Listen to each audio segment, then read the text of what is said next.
Hello everyone and welcome back to 4KB Shorts Let's Play of Kerbal Space Program with Kerbal Space Adventures. We're nearly done with the moon. I know. I'm not, well, okay, I'm having fun. I'm having a great time. I don't know if you guys are having as much fun watching me jump from point to point, but this is the most time I've ever spent on the moon, and I'm learning a lot of stuff about how to fly better and how to control my ship better and so on and so forth. So this is actually a very big learning experience for me, and I'm having a really good time with it. But we're almost done. And that means when we're done, I have to figure out where we're going next, because I haven't even thought about it. I've been concentrating so much on getting the moon done that I haven't even thought about where we're going to be next. So we'll have to figure that out. But for this one, we are going to head south again. This is our last little cluster of anomalies right here. I already know what all three of these are, but we are going to try to explore all three of them anyway. And I have an order of operation going. So we're going to go for this one here, and then this one here, and then this one here. And there's a very special reason for that, and I'm not going to give it away. If you guys don't know, if you guys do know, you know why I'm doing it in that order. But in order to do that, now this is great, because when I first did a test flight, I have this line right here, which kind of tells me where it is, because that line was like right here. So there's 3 keythane deposits, here, here, and here. And keythane deposit 1 is at like 30 by 61-ish, or 26 by 59. And this is at... oh wow, it's really high up, isn't it? Well, it doesn't matter. We have enough keythane. We have a full tank of keythane, full tank of fuel. We have enough of everything to get to here. So this is where we're going next. We're going to say screw the rest. We're going to go here. I know what this is. It's actually really easy to spot from the sky, which is awesome. So it's about 10 by 38. And that's where we're going first. If we need to refuel on keythane, there's a keythane deposit right there at 0.37, which is right here. Right around in here at like 0... Yeah, so it's like right here. So it's right in between all of these. So that will be our keythane refuel if we need it. So for now we need to head south. That's 180. And east, which is 90. So we need to head in this direction. And let me go ahead and take a double check. Make sure we're all fueled up. Okay, looks like our battery power needs some love. We're not 100% on our batteries for whatever reason. So let's go ahead and get those up. Just because I feel like it. I'm a stickler for that kind of thing.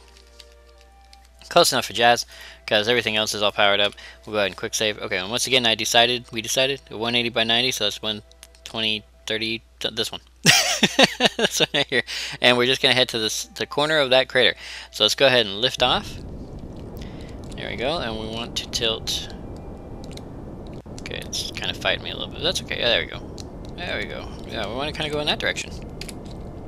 So gear up, and just kind of roll us to where we're stable. Kind of zoomed in on Faramee, so the camera's stuck. Actually, that's too far for me. I kind of like being zoomed at a specific angle a little bit. Alright, there's that. So we're kind of going up and over. Not great. Let's just throttle up. And it's going to take us a little while to get where we want to go, but I don't want to overshoot. Very important. So I will do my best not to do that. So let's hit our map. And yeah, we just want to head right up to that, basically right there. Right on in there. So we'll just kind of arc it as best we can like we did before, right? I'm just going to full throttle this. And since we're so heavy with keythane, this is actually going to burn out a lot faster than it did before. But that's okay. Oh, okay. So there we go, there's that. So that's our up, on our over. Super fun. Faramee is not happy. Faramee's like, no, please, please, please, I'm sorry. But we don't have to go as far, Faramee. It's okay, we don't have to go as far. We're actually just going right over here to this little corner. It's not that far, man. It's not nearly as far as it was before. I think I may need to want to go more south. Like so. Yeah, a little bit like that. Not perfect or anything, just a little bit like that. There we go. Alrighty then. And then just kind of up arc me a little bit. Whoa. Okay, we're way off. I know for a fact we're way off. We have to correct a little bit. Let me go ahead and see if I can correct that just a teeny tiny bit. And I think that should be a good angle for it. Yeah, there we go. Alright, and then we'll just, yeah, there we go. Okay, we're a little overshoot. But it's somewhere around in there. So there we go. And now we're flying at an oddball angle. That's okay. We kind of want to. We kind of want to just... Oh! we're pointed north, but that's not where we're heading, so I'm really off. Let me fix that. Alright, and just do that. And there we go. We should be okay. So, let us just zoom in. We'll see the moon from way high up again. Hello, moon! So much distance you can get on this. See, you can even see it from here. Oh my god. You can barely see it, but that little black dot right there, or pair of black dots, that's where we're heading towards. Wow, you can see that thing from way up here if you know where to look. That is totally awesome. Yeah, if you angle it just right, you can see the two little black dots right there, and that's our destination. So totally awesome that you can see that. I think that's totally cool.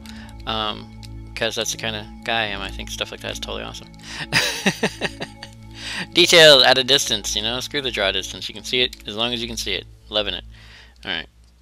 Now let's, no, we don't want to do that. We want to do more like that. There you go. Okay, so we know where it's at. It's over there, and we're a little off. But that's okay. I knew we were going to be a little off. So here we go. And we already did our periapsis deal. And as you can already see from here, it is indeed another archway. It is another archway. Let's see if we can throttle ourselves up a little bit. Maybe keep our arc going. We'll gear down. I know it wasn't a very long trip. It never really is, but we'll gear. Yeah, you can see it from here. It's another archway. Wow, that thing is huge. Those things are huge. You can see them from up here. Totally awesome. Alright. So yeah, we want to just kind of arc our way in. Woo! Alright.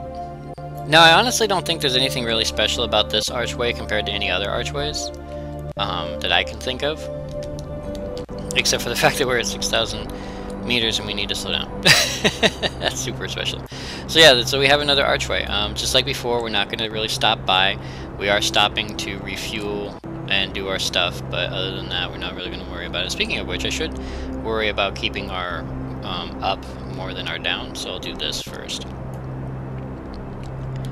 Very, very important to not hit the ground. I don't know if we're going to make it. Oh, yeah, we will. But just barely. 80... 70? Oh no, I may have miscalculated. I did. We're gonna die. No! Kerplap. Yep. Whoa, that was a big one. Oh, wow. Yeah, that was big. We'll try not to do that again. Hello everyone, and welcome back to 4KB Shorts Let's Play of Kerbal Space Program with Kerbal Space Adventures. And we have a new plan. We have our plan. I figured out a plan. We're almost done with the moon.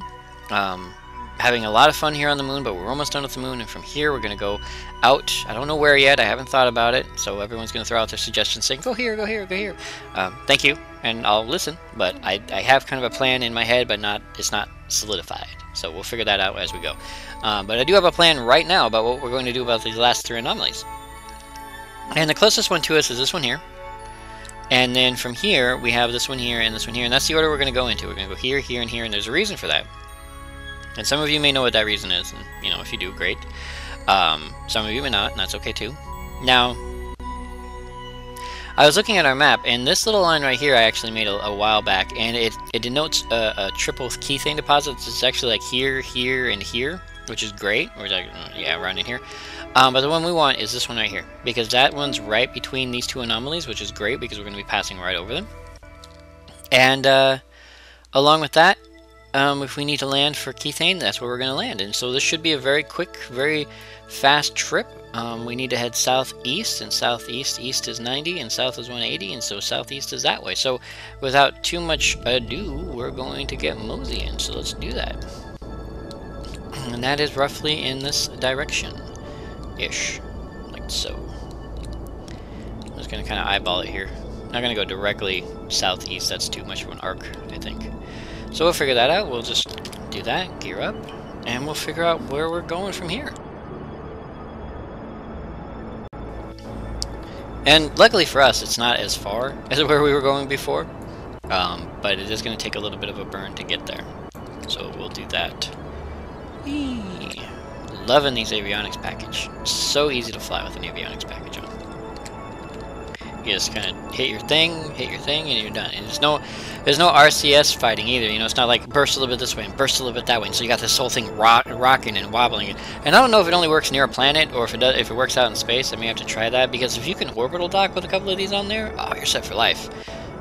You'd need RCS too, but hey, who cares, right? We'll figure that part out later. All right, where are we at? Oh, we are moseying. We are moseying pretty good. And we're a little off, so let's. I want to head more east than not, because we're heading for right here, roughly around in this area. There we go. Alrighty.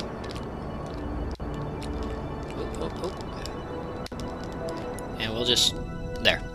that's where we're going to stick it, because I'm just going to eyeball it at this point. Getting lots of practice just eyeballing stuff. And so that's what we're going to do. Getting lots of practice flying around in space. And I am so much enjoying that. It feels good to be able to fly in space again. I've been flying on a planet so much that I forgot what it's like to not have atmosphere to slow you down. So I keep, you know, I keep blowing stuff up when I'm trying to take off, and I keep crashing into the dirt when I'm trying to fly down, and it's no good. No good at all. So let's go ahead and speed up. And we're going to do our arc, and we're going to cross our apoapsis here in a couple of seconds, and there's that. So that's done. So we're now coming back down, and we should be able to see what we're looking at. If there it is. There's our anomaly, if you can believe that. From up here at 37,000 meters, at 37 kilometers, there is our little arc, our little thing. Yeah, it's an archway. I know that for a fact, and you can see that as we come down. It is actually an archway. I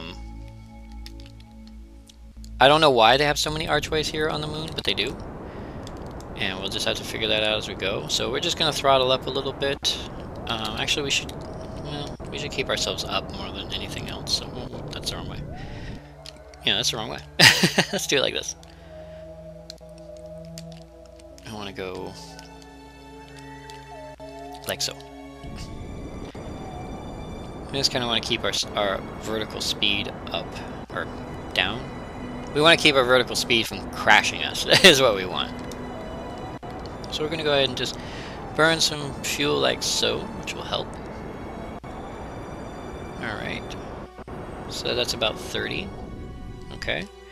And then we're just going to... whoop. Oh, no autosave. No autosave. Stop doing that.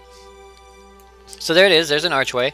No real reason to land except for the fact that there's no reason to explore it, but we do need to land and refuel our keythane. And I want to land before we refuel our keythane because I want to land to stop us from moving, because adjusting our location from here is a lot harder than just stopping and then changing direction. It's going to be a lot more fuel expensive to do it that way, so we're going to do this. We're going to slow ourselves down like so. We're not going to land anywhere near it. We're going to be a couple kilometers away, I'm pretty sure. Although this might be that one time when I land right next to it like an idiot. That can happen, you know. It's rare, but it can happen. Usually by complete accident. When I have those little markers on the map, and I'm like, hey, I need to, like when I did on Duna, it's like, hey, I need to land near that, and I just kind of put the marker right in the middle of them. It's easy to land within a couple of kilometers, but when you actually need to land near a target that you can just eyeball from space and you have no other markers for it, it gets a little bit more difficult. It's a little bit harder to say, yeah, that's exactly where I need to go. So because of that, it's, one of those things. So we're going to just try to get our horizontal speed at 0. Whoa, too much. We're going the wrong way now. So our horizontal speed is going the wrong way. And let's turn that off. Makes my life a little bit easier when I'm not fighting that. Okay, there we go. And we'll just do this. Weird. Just want to get myself centered, man. Just center me out.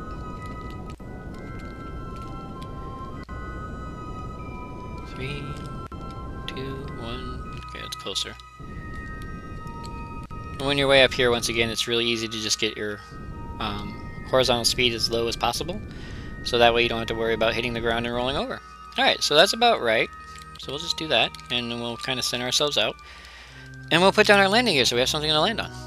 And we'll come down. Let's see, we're doing 52, 51. I think I'll let it get to about 100. Yeah, and then I'll slow us down again. Because at 100, that's when you can actually slow down. And now that I'm looking at it, let's do this too. Because we burned up a lot of our keythane doing that. And we don't want to do... or we burned up a lot of our fuel doing that. So we want to convert our keythane on the way down so we have something to land on, or land with. Oh, we're at 5,000. Okay, and this should tell me you can't go above 1. Yeah, can't warp above 1 while under 5,000 meters. Okay.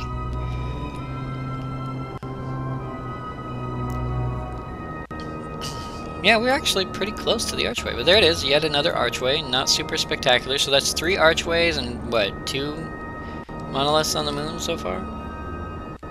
You know, nothing special. Okay. Doing about 20 meters a second. Actually, what's funny is we don't need to do this. Now I'm thinking about it. So we need to go... Yep, we're just going to do this. I'm going to be crazy and we're just going to do this. I need to go... Not that way. I need to go this way. Okay, I'm losing it here. This way, right, and that way. There it is. That's the direction we want to go. So that's the direction we're going to go. There we go. And the reason I'm doing this is because now we can just head over to that keythane deposit that I was talking about before. So let's just activate the detector.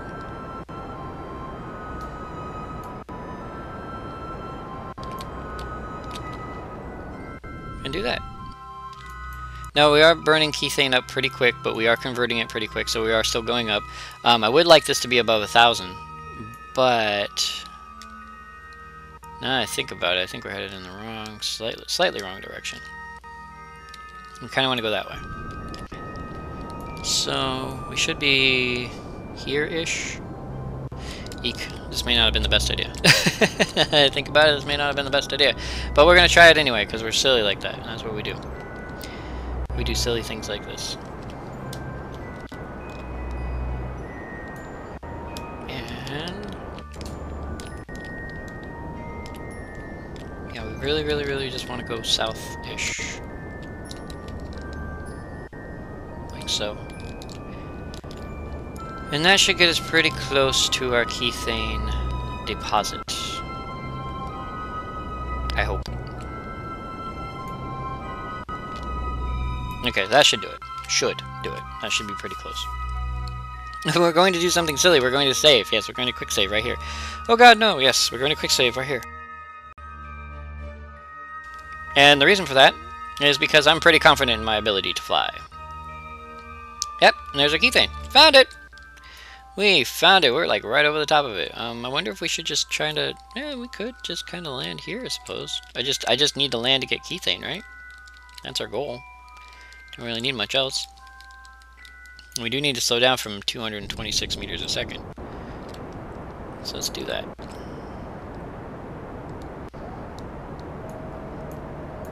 Mostly because I don't want to overshoot this keythane deposit. I'm not sure how far it is, but I don't want to like be missing it. No, we're right on the edge of it, but still. But still. Okay, so we're burning down now because we're all out of keythane, right? Yeah. So we do need to come down. Okay, our horizontal speed is still pretty damn high.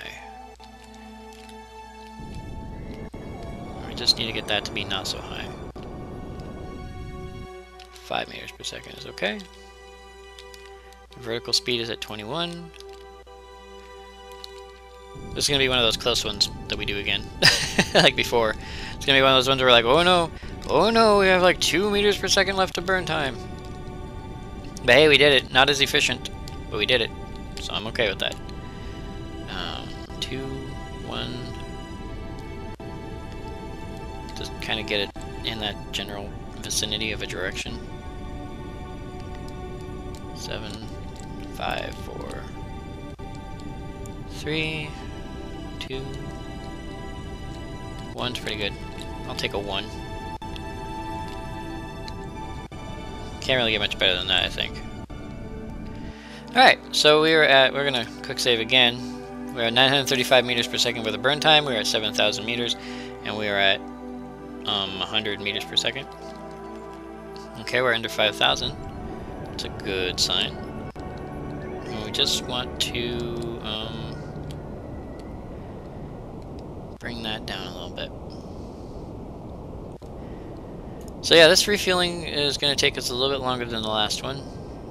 Well, not a little bit longer than the last one. It's actually not going to take very long at all, but I think the landing part is what's going to take most of the time. Because we didn't land before. We actually just kind of cut corners and then moved this way. Personal choice, you know. Personal choice, that's what we do. We make personal choices around here. No, can't move faster than 1. So yeah, we're gonna have to take our time going down. Can't do it, man. Can't do it. So we're at 1 kilometer. And we're 50 meters per second. And we'll get that down because we're now at 700. And that brings us... Ooh.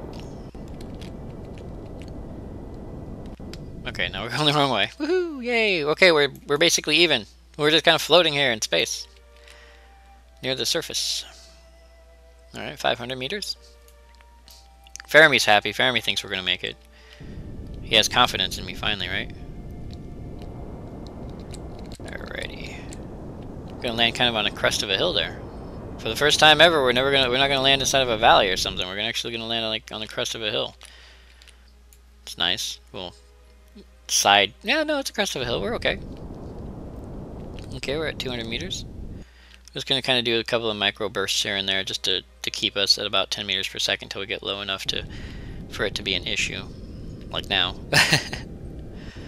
All right. Wow, really? Weird. I don't know why it feels different right now. Like, I don't feel like I'm going down as fast as it says I am, but I am. So whatever. Yeah, there we go. 1.7 meters a second. We'll do this with this old school moon landing style, as safe as possible. Nothing breaks off, right? We're actually coming down. I actually got the throttle perfect just to keep our speed. And we have touchdown. Bunk. Done. Alright, so deploying keythane drill. Woohoo! Okay, this is probably going to be our last keythane refill. And I'm kind of debating on these last 2 anomalies, and I only say that because I know what one of them is, and it's another monolith. And I know what the other one is, and that's going to be the end of our video. And so this video is super short. So because of that, I don't know. I don't know yet how we're gonna do this. So while I refill and refuel, I'm gonna take a minute to think about this, because if this video is as short as I think it's going to be, I don't know. That might be a good thing, considering how much I kind of reviewed some of the old footage, and I was like, there's a whole lot of footage of me flying across gray sky, gray ground. There's really nothing there. So because of that, I will have to review this and say, is this good that it's short, or is this terrible that it's short? And we'll have to figure that out. So I will see you guys in a minute once we're all refueled and ready to go. Well, here's a little bit of an update. Fuel flow is bad. I had to actually twist the ship around because I thought that the sun was, just hitting the one solar panel and wasn't giving me much fuel. And I was like, oh, that's kind of crappy. And then I realized it's not hitting really any of the solar panels. And so I take a look up into the sky, and what do I see? An eclipse. We're about to hit an eclipse, which is going to cause us to lose all power, which causes, of course, the drills not to work, which then of course causes the keythane not to be able to be processed, and our batteries are basically dead. So because of that, we are going to speed up time a little bit, and we're going to watch the eclipse here. And there it goes. And now we are officially out of the ability to have power until that happens. So because we have ourselves is that a solar eclipse? I don't know. I never could remember the names of the 2 different types of eclipses, and for that reason. So we are watching the Kerbal eclipse the sun, and then I speed it up a little bit more because that's going to take a while to get across Kerbal. It's so big. And I thought about it. It was really hilarious. I was playing different video games. Especially, I love space games. And you play lots of different space games, and some space games have you like dogfighting in orbit. And I was watching Jeff Major, 1F Jeff, and there's our eclipse all done. So now we have some power again.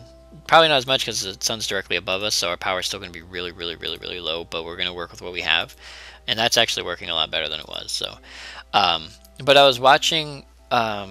Jeff Major do weapons, Kerbal Space weapons, and I'm not a big fan of Kerbal Space weapons, but I don't mind watching other people do it, because that's what you do. You gotta figure out what to do to have fun.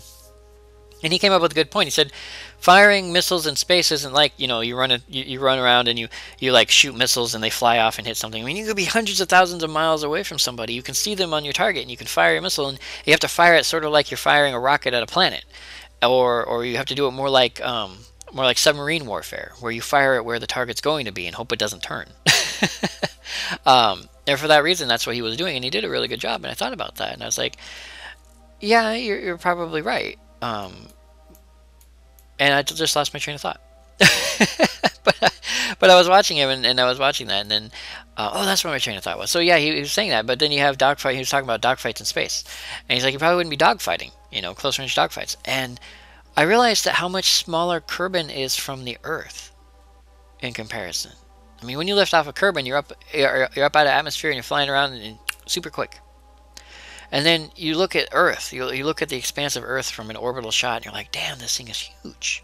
I mean, you can barely even see the curve. I mean, you can see the curvature of the Earth, but it is not nearly as curved as Kerbin is. So Kerbin is so much smaller than the Earth is, and I think that's one of the reasons that we as players of this game, and as adventurers, and the Kerbin as adventurers, don't have quite as hard time getting up into orbit, and oh, there goes Bob again, out into orbit and up into space, as we do here on Earth.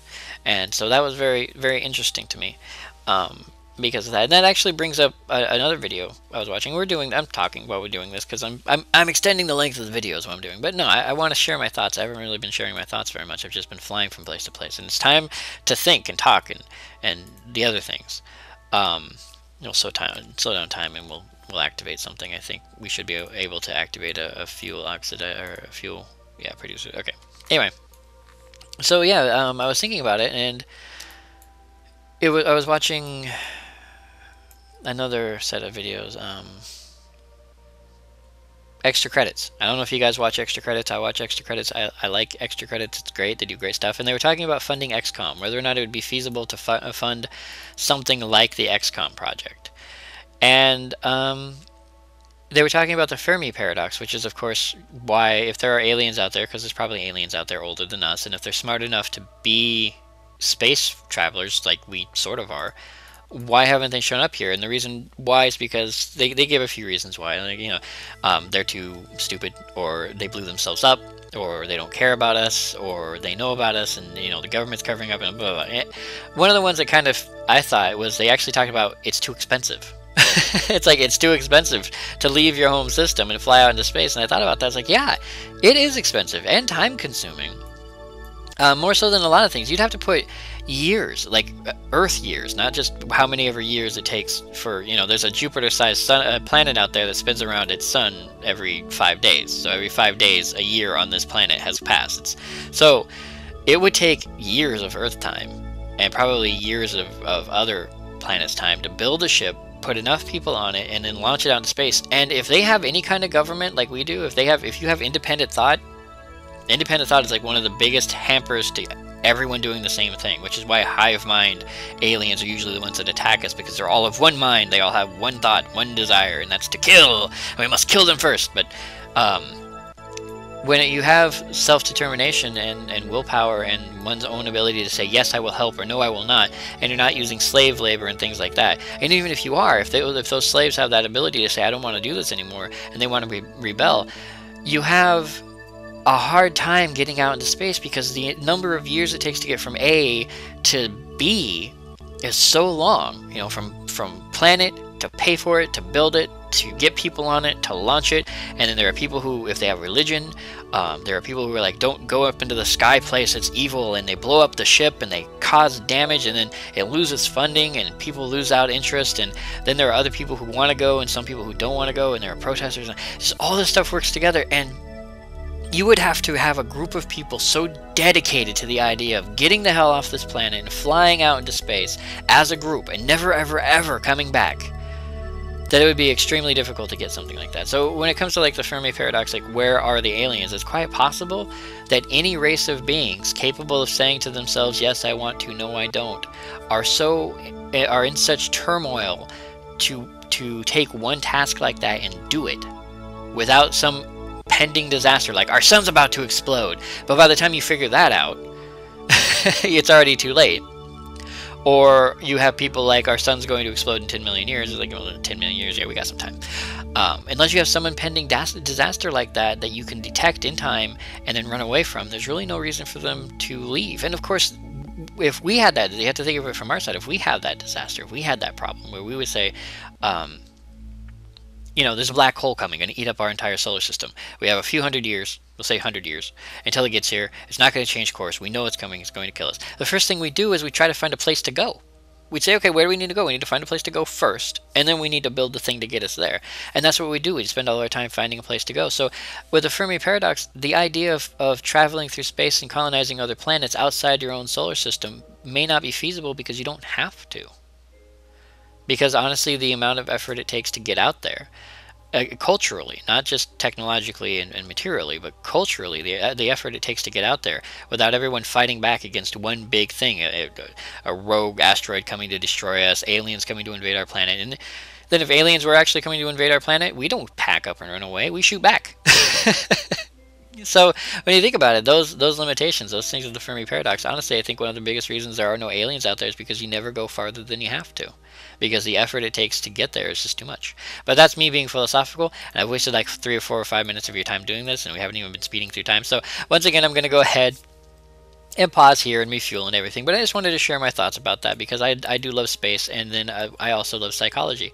And when you add space travel to psychology, you have to wonder about the psychology of a cultural or of a race of people who have the ability to fly through space and why they don't.